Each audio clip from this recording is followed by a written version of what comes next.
Hello, good morning once again. So, we are continuing the different instrumental techniques. So, in this particular class, which is under that again physical methods, we will talk about the two techniques, particularly the circular dichroism technique and the Raman spectroscopic techniques. Okay. So, if we consider these two techniques and if we try to put on these in a fashion that what are the concepts, because the very basic concept basically what does it mean basically, like that of your electronic absorption spectroscopy, because it is not possible to discuss everything in detail, but you should know the technique, that this technique will be useful for the determination of this particular parameter or this particular information you can gather it. Then two Raman spectroscopic techniques, mostly we should always be very much careful about what is known as the conventional Raman spectroscopy and what is known as the resonance technique or the resonance Raman spectroscopy, because afterwards we will consider three of them together and we will consider that the resonance technique. Sometimes we ask basically the what are the resonance techniques you know. So, this is one such example which is your resonance Raman spectroscopy. Then two other techniques are NMR methods and the EPR methods, which is nuclear magnetic resonance and another is electron paramagnetic resonance. So, we should know about what is resonance.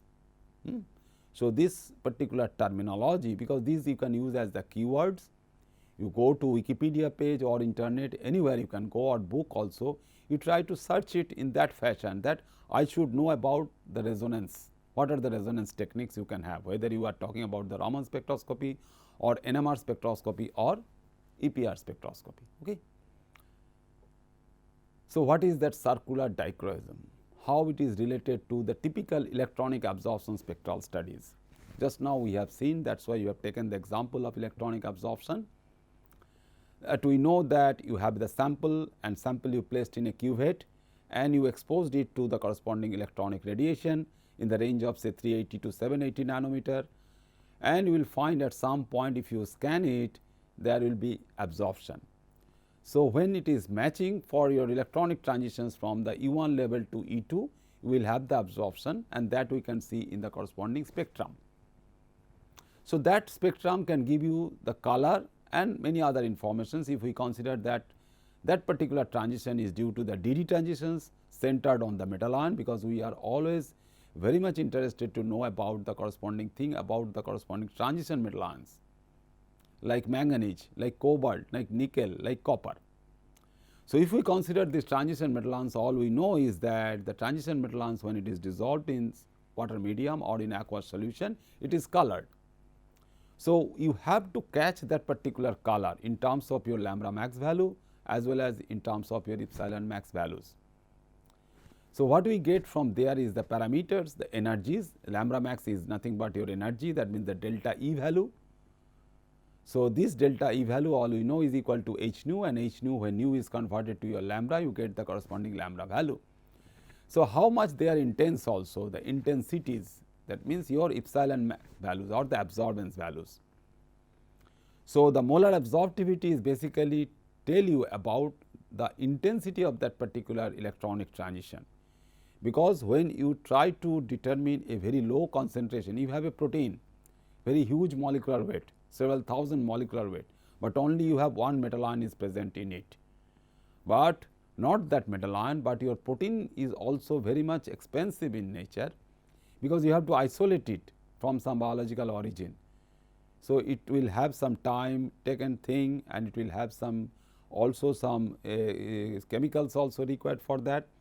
So, we try to avoid that to increase the concentration, but how to detect the very low concentration of iron present in that particular protein sample, that we have to see. And finally, the band shapes. We are writing something as the typical Gaussian shape of the spectrum, but it is tilted towards one side, it can be tilted towards the right side, or is a typical bell shaped one. So, the shape can also have some good informations to give us. So, these are basically direct analytical thing or direct probes of ligand field and charge transfer excited states. So, if you have a ligand field for the DD transitions and we find that DD transition is there, so the ligand field is only you can consider, but from the molecular orbital point of view, if you consider that the ligand orbitals are also taking part into the situation, such that for your carbon monoxide or cyanide ions also, you have to consider about the CT transitions, the charge transfer transitions. So, the charge transfer transitions in the excited state also you have to find out for that particular situation. So, what we usually find? So, in CD spectroscopy, same parameters are found along with circular polarization. So, if your light is circularly polarized due to asymmetric nature of the metal ion site in it. So, that we find that the polarization, circularly polarized light you use, and due to asymmetric nature of these metal ion sites, you have to use the corresponding spectroscopy, which is your CD spectroscopy, okay, which will allow you to detect the same type of transitions, the electronic transitions, which are readily observable in case of electronic absorption only, but having some special features. So, what are those special features? Basically, that we see now. Why you are using CD? Why not the simple absorption spectroscopy or electronic spectroscopy? Okay. So, what we find there, that we have the proteins, and all we know that the proteins are made of chiral amino acids. So, that is why you require a circularly polarized light. Okay. So, the optical activity probably you know a little bit. That is why the optical activity, that OD, ORD we read, optical rotatory dispersion we call. Similarly, the circular dichroism also can come into the picture if you have a chiral amino acid, or the metal ion center can also be chiral, depending upon the helicity of the ligand which is binding to your central metal ion center. So, you have two circularly polarized light, one is the right circularly polarized one or LCP, another RCP, and another is the left circularly polarized light or LCP. So, now we will find that how these two circularly polarized light can be useful during this particular electronic absorption process. That is very simple one, very much close to that of your absorption spectroscopy. Now, we find that these two lights, basically LCP and RCP lights, will absorb differently. When we find that okay, we have the simple light which is passing through the sample of say methyl red, we see one typical band. But if you are now having a different sample, little bit complicated sample having chiral amino acid or a chiral metal ion center, now instead of passing this light as the simple light, you pass the light as the circularly polarized light and try to draw the same absorption spectrum. You will find two different types of spectrum due to this particularly different types of lights, because you have helicity, different level of helicity. So, it will absorb differently with the LCP and will absorb differently with RCP. So, some of these DD transitions what we find for this particular electronic transition, say for iron centered one or for the nickel centered one, is small molecule metal ion complexes we find by electronic spectra, which cannot be observed in the absorption spectra of the metalloproteins, because as I told you that the DD transitions are weaker, and these DD transitions are unlike your charge transfer transitions. So, when you have only as one iron center in a which protein structure, your concentration of that iron center is less. So, the signature for that iron center is very difficult to detect through the conventional spectroscopy or the electronic spectroscopy. Either you have to increase the concentration of that iron, which is very difficult to do, or you have to go for some other technique where you can increase the sensitivity of the instrument, sensitivity of the detection technique. Okay. For these metalloproteins, that is why you have to go for CD spectrum then. And if we clearly monitor that, it is possible to find out the ligand field transitions, which can be intense in intensity and can potentially give many more informations, which we do not able to gather from simple electronic spectroscopy. Okay. So, CD is thus in our hand and can be useful tool for obtaining many information about the secondary structure of the proteins. Okay. So, when we write this particular statement, you can also write it in your notebook and try to understand, okay, we are talking something which is a little bit complicated from your simple electronic spectroscopy, where you can use simply by replacing our eyes by colorimeter, and from colorimeter to a spectrophotometer.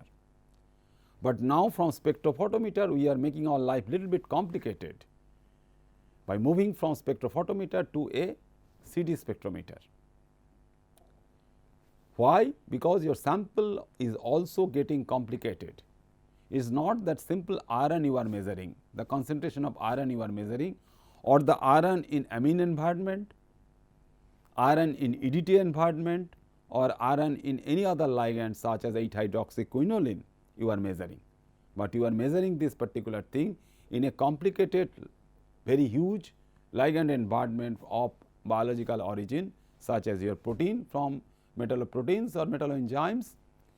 So, you have to go for little bit complicated fashion, because we have this within the secondary structure. So, what are the primary structure of the protein? You can recall back in my previous classes, I have discussed nicely what is your primary structure of the protein and what is your secondary structure of the protein.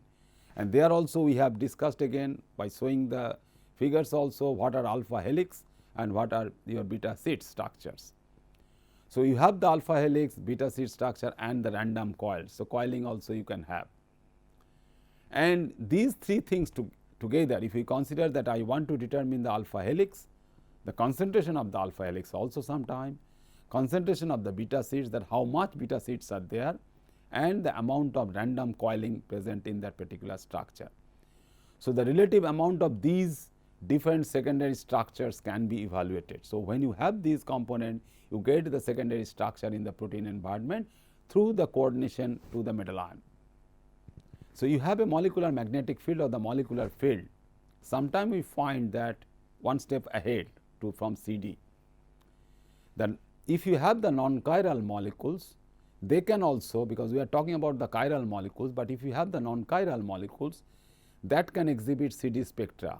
But now you can have a other technique where we can consider it as a magnetic circular dichroism technique. So, you can have some much more complicated one, where the intensity developed by typical spin orbit coupling, which is a magnetic phenomenon. We know that we get the spin magnetic moment through the spinning of the electron, and we get the orbital magnetic moment through the orbiting of the electron around the nucleus. But they always give the magnetic moment, the mu value, the mu Bohr magneton we write. And when they are coupling together between the one state and the excited state, between the excited states, so you have two excited states and they are coupled together between these two excited states, or between the ground state and the excited states, can be used when you study MCD. So, they basically go for the intense DD transitions in lower temperature. So, you have to cool down the system, cool down the sample such that you can increase the intensity of the DD transition. So, that is the ultimate goal of the thing. Since your metal ion concentration is less, your metal ion responsible for DD transition is also less. So, you go for some technique where you can increase the intensity of that DD transition. So, one such is your MCD technique. Okay. Then we can talk about, since we are talking about the magnetic thing, then when the magnetic properties all we know, that how we can measure the magnetic moment. So, this magnetic moment measurement is also a very useful one, but again more sophisticated instruments you require. So, highly sensitive SQUID you require, so which is superconducting quantum interference device, which is nothing but your determination of the magnetic moment of say one sample, paramagnetic sample, within a huge envelope of protein structure, say several thousand molecular weight, but one iron center. How to detect the magnetic moment of that sample? So, definitely you need a highly sensitive superconducting quantum interference device compared to your typical Gauss balance or other kind of susceptibility balances or magnetometers. Okay.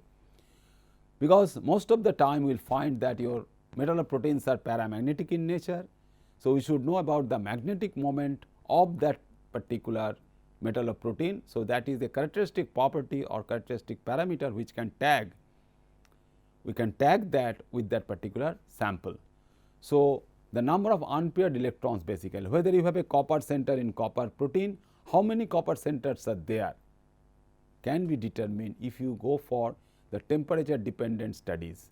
So, these temperature dependent studies can tell us that your magnetic moment is changing because the magnetic property is temperature dependent all the time.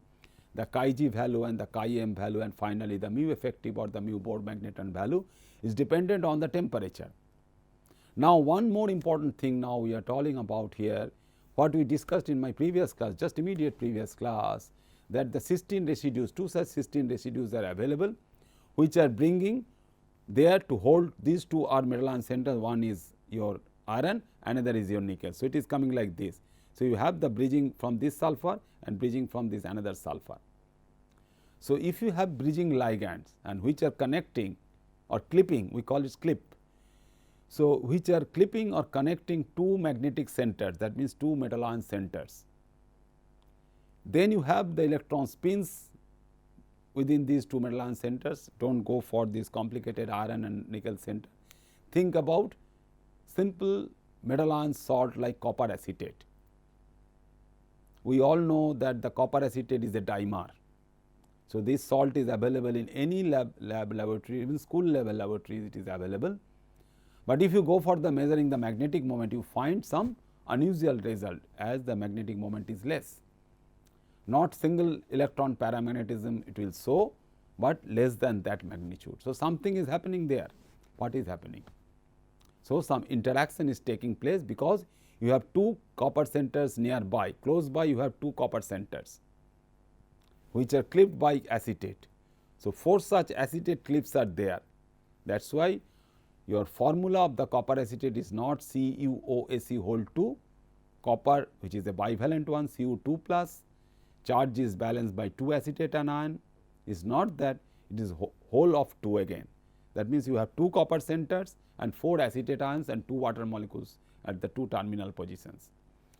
So, like that of your cysteine residues, you can have the corresponding acetate anions, simple acetate anions are there.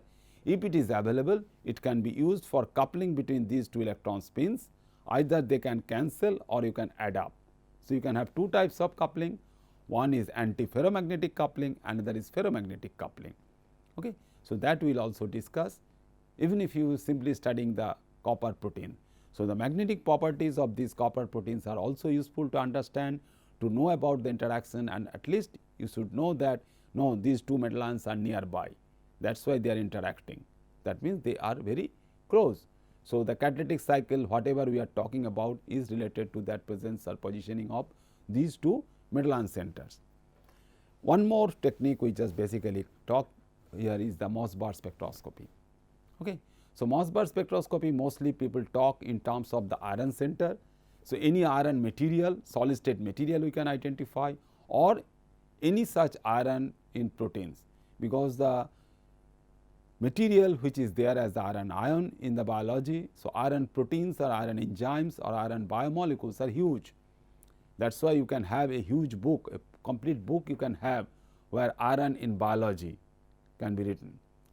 So, all these iron samples in biological origin can be studied by this particular spectroscopy. So, it is a different type of one. So, that is why I am tempted to give you the example of these, at least you should know the some basic principle of Mossberg spectroscopy is nothing but the high energy transitions. So, it is the nuclear level transitions. When you can have a gamma ray, so if it absorbs the gamma ray, the source is also something related to that of 57 iron center, which is providing you the gamma ray, but your sample can absorb that particular gamma ray and show some feature, show some absorption, and from that particular absorption you can find out that okay, this particular sample which is iron, but it is Mossberg sensitive, since it is giving Mossberg spectral pattern or Mossberg spectroscopic signatures. So, that particular nuclei, that means atomic nuclei which is iron, it can recoil when they emit or absorb X gamma ray, and the wavelength varies with the amount of recoil. So, if your source is a different iron center, iron 57, but your iron protein or iron metalloenzyme is there. So, it is supplying this and it is absorbed, but recoil is no recoil is there. So, recoil free X-ray resonance absorption can take place, gamma ray absorption can take place, and we can have some corresponding signature for your Mossbauer spectroscopic identification. So, it is a low temperature identification, and some of these nuclei embedded in the crystal lattice may emit or absorb gamma rays without any recoil. So, if the recoil is not there, we know that it can absorb some gamma rays. But when the energy transitions occur within the nucleus itself, that means the nuclear energy levels, like electronic energy levels, we can have the nuclear energy states. One is ground state, another is excited state. So, if you can promote the nuclear level from the ground state to the excited state through the absorption of gamma rays, what we find, the magnitude, basically the magnitude of absorption depends on the density and arrangement of the extranuclear electrons. That means, if your surrounding around the iron is changing, it can have effect on the nuclear transitions, and different level of that particular recoil free gamma resonance absorption can take place, and you can have the corresponding Mossbauer spectroscopic signature also, which is different. So, what we get? We get a spectra, and where the gamma ray intensity is plotted basically as a function of source velocity. So, now you see the recoil velocity. So, something is moving. So, the moving thing is there for the spectrometer. Within the spectrometer, all arrangements are there, is a definitely a complicated arrangement. So, lower if it moves away from it. So, that is why you find the Doppler effect, and the spectra are collected over a wide range of temperature from 4.2 Kelvin, which is your liquid helium temperature, to 77 K, which is your liquid nitrogen temperature, to room temperature, which is your 300 Kelvin. So, this signal what we get is influenced by the nuclear charge. Okay, this nuclear charge is fine for the type of iron center is present. If it is 57, we know the nuclear charge. Then the corresponding nature of the ligand basically, which is our ultimate goal, why we are going for Mossbauer spectroscopic measurement. So, the nature of the ligand we can find out, and the symmetry of the ligand. Suppose your iron center is 5 coordinated. So, whether we should go for a square pyramidal environment or a trigonal bipyramidal environment or a more distorted one, which is neither square pyramid nor trigonal bipyramid. So, this particular symmetry of the ligand field surrounding this particular iron center can give you good informations which can be identified by this spectroscopic technique. So, Mossbauer spectroscopy, that is why is a very useful one, and the observed isomer shift, the parameters what we can derive is d in millimeter per second, which is the movement, which is the velocity, gives also the metal ion oxidation state, the spin state, the nature of the ligands coordinated to the iron center. So, you see many informations what you are gathering from there is important. Suppose you have iron site, and if I ask you, okay, I want to identify, okay, first you know that iron has been identified in myoglobin, say. Then what you should know about that particular iron. So, the qualitative identification of iron is that it is iron, which is present in your myoglobin, which is present in your hemoglobin, which is present in your heme protein, and which is also present in your hydrogenase. Just now we have seen in our previous class. So, what you find now, that not only your nature of the iron is important, but the corresponding oxidation state is also important, whether your iron is a ferrous ion or a ferric ion. That is also a typical question always we ask. Then the spin state, whether you have a high spin state or low spin state. So, slowly we are making our life complicated, but in one step, by measuring the Mossbauer spectroscopic signatures, you can find out all these informations along with the ligands which are coordinated to the iron center. That means, if it is myoglobin center, what you find that you have 4 nitrogen centers, then the globin center, then what you know? We know that when myoglobin is taking up oxygen, giving you oxymyoglobin, so one oxygen will come from the top. So, you have a octahedral environment of 2 types of nitrogen, altogether 5, 4 from porphyrin ring, 1 from the globin nitrogen and 1 oxygen from the O2 molecule. When oxygen is not there, it will be occupied by water molecule. Now, it is important to know what is the oxidation state, because the electron transfer can take place, because initially people were puzzled to identify the oxidation state of iron in hemoglobin and myoglobin. Then the spin state also, because we know the O2 molecule which is in air also, which we are taking during our breathing process. O2 is a triplet one having 2 unpaired electron. So, 2 up spin, 1 up spin, oxygen molecule having 2 unpaired spin. So, the spin state for the O2 molecule is important, because when it is coordinating to your iron site, we should know what the oxidation state as well as the spin state is changing. And then the environment, what type of nitrogen you have, where your oxygen is coming. So, all these informations can be found out if you nicely analyze the MOSBA spectroscopic data. Then quickly we see the resonance Raman spectroscopy. In resonance Raman spectroscopy, it gives the information about the molecular vibrational techniques, which is very much similar to that of your IR spectroscopy, but which is a resonance. That is why small r is attached over here. So, vibrational frequency, if you have a bond, say carbon monoxide is attached to your site, what we have seen just now in your hydrogenases, the metal ion site, carbon monoxide is there. So, CO stretching frequency, the bond stretching frequency, when it is stretched, when we are stretching the carbon and oxygen, is elongated bond and the compressed bond. So, the bond stretching frequency, you have a characteristic stretching frequency in FTIR. Similarly, the Raman signatures are also there, and which is little bit sophisticated one. That is why every time whatever we see, that we need much more sophisticated analytical technique to identify these metal ion sites in biology.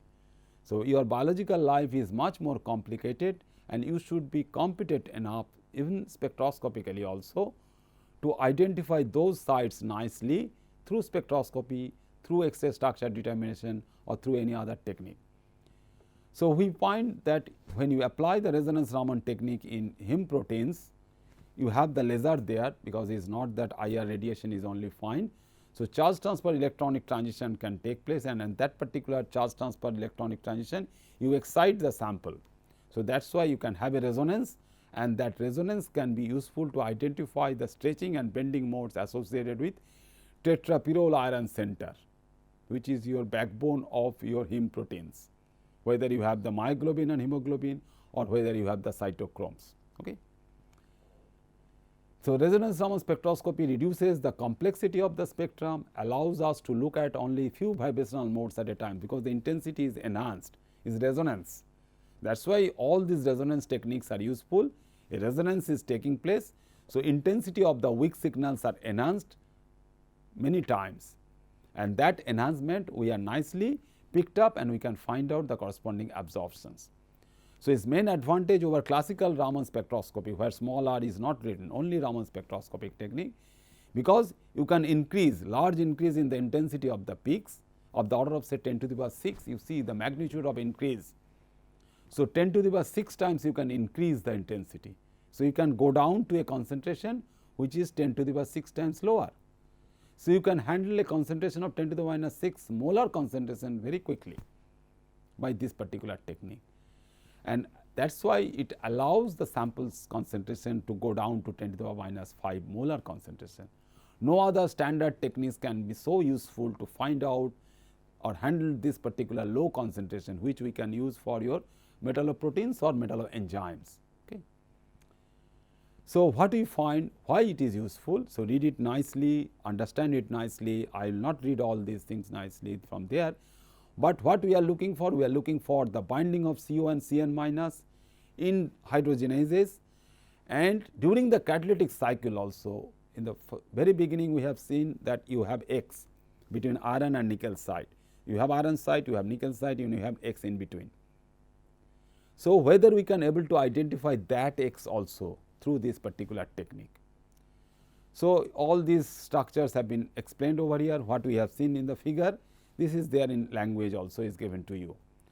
Now, when you find that in resonance Raman spectroscopy, which we can monitor the catalytic intermediate, whether your hydride is bound to these two metal ion centers or not, that we can find out during your catalytic process.